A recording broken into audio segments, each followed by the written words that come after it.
اعوذ باللہ من الشیطان الرجیم بسم اللہ الرحمن الرحیم ومن اظلم ممن منع مساجد اللہ ان یذکر فیہا اسمہ وسعی فی خرابہا۔ اب دیکھیے یہاں جو بقیہ یہ آیات آ رہی ہیں، اگرچہ خطاب تو ہے وہ بریکٹس کے مابین، خطاب بنی اسرائیل، لیکن اب یہاں کچھ ریفرنسز اہل مکہ کی طرف شروع ہو گئے ہیں، اور اس کے بعد سے حضرت ابراہیم کا تذکرہ آئے گا، پھر تحویل قبلہ کا ذکر آئے گا۔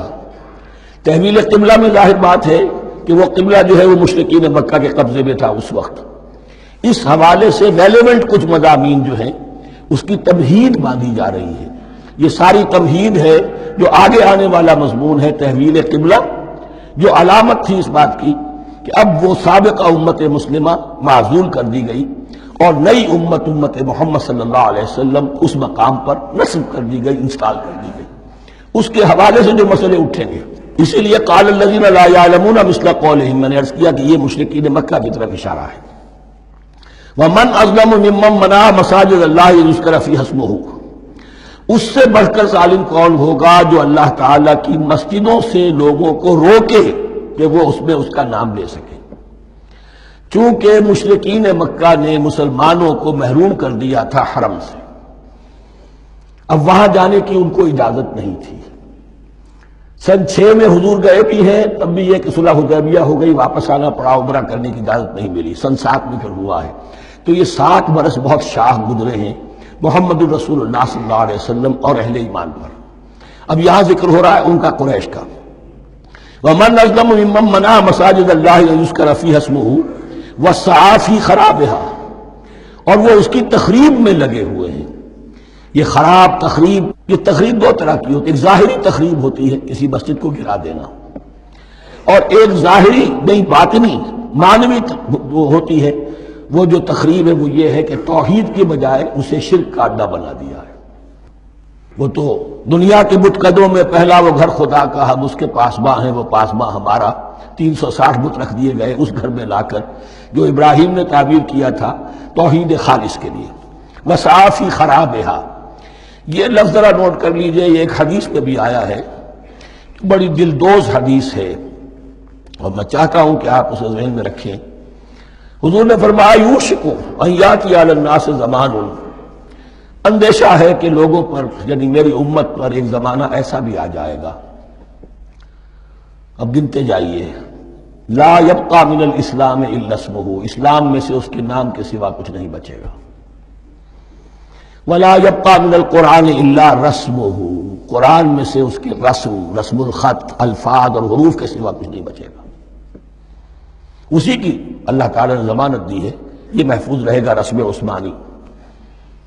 مساجدہم عامرۃ، ان کی مسجدیں آباد تو بہت ہوں گی، وہی خراب من الہدی، ہدایت سے خالی ہو جائیں گی۔ یہ خراب کے لفظ سے، ہی خراب من الہدی، وعلماؤہم شر الناس تحت ادیم السماء، اور ان کے علماء آسمان کی چھت کے نیچے کی بدترین انسان ہیں۔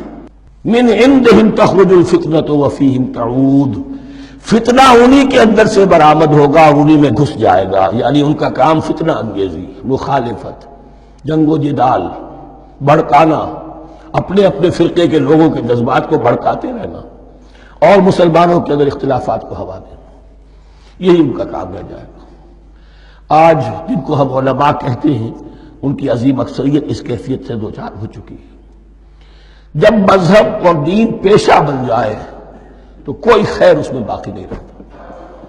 یہ دین اور مذہب پیشہ نہیں تھا، اسلام میں کوئی پیشوائیت نہیں، اسلام میں کوئی پاپائیت نہیں، اسلام میں کوئی برہمنزم نہیں، اسلام تو ایک کھلا، ہر شخص کتاب اللہ پڑھے، ہر شخص عربی سیکھے، ہر شخص تو امامت کے قابل ہونا چاہیے، ہر شخص اپنی بچی کا نکاح خود پڑھائے، ہر شخص اپنے والد کا جنازہ خود پڑھے۔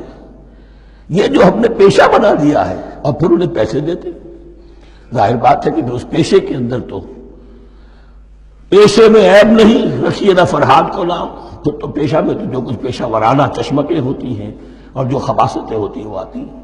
لیکن ساتھ ہی یہ بات واضح رہے کہ علماء حق سے دنیا خالی نہیں ہوگی، علماء حق بھی ہیں، لیکن کسی کے ماتھے پر لکھا ہوا نہیں ہوتا کہ یہ علماء حقانی میں سے اور یہ علماء سوء میں سے ہے۔ باقی یہ صحیح بات ہے کہ اکثریت ادھر جا چکی ہے، ورنہ امت کا بیڑا غرق نہ ہوتا، سیدھی سیدھی بات۔ یہ بیڑا غرق ہوا ہے تو آخر کوئی سبب ہے۔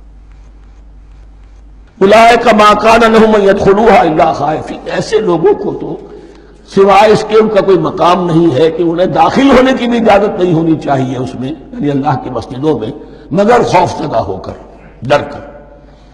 لہم فی الدنیا خزی، کے لیے دنیا میں بھی رسوائی اور ذلت ہے، وَلَهُمْ فِي الْآخِرَةِ عَذَابٌ عَظِيمٌ، اور آخرت میں ان کے لیے عذاب عظیم ہے۔ صدق اللہ العظیم۔